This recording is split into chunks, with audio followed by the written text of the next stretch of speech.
Alors, qu'est-ce qu'il y a de probablement le plus intéressant dans cette dimension de développement durable? Le temps. C'est ça qui est passionnant. Parce que on vit dans un monde de fou. Tout le monde court, tout le monde est pressé, tout le monde regarde sa montre, tout le monde a l'impression qu'il faut être à l'heure, à la réunion, tout est ponctuel, tout est précis. Mais c'est pas ça vraiment l'essentiel. L'essentiel, bien sûr, c'est que cette planète, ben, elle vit bien sûr dans un contexte de très très long terme.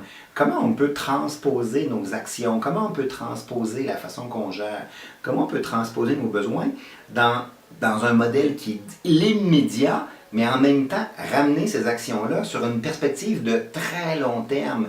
Quels sont nos impacts en termes de changement climatique? On prend la voiture, on se dépêche, on est pressé, on va arriver 30 secondes plus tôt, on va arriver 2 minutes plus rapidement. Qu'importe cette vision-là, on est toujours pressé. Ce qui nous intéresse dans cette dimension-là, c'est on va émettre des gaz à effet de serre. Ces gaz à effet de serre auront des impacts sur les 20, 30, 40 prochaines années.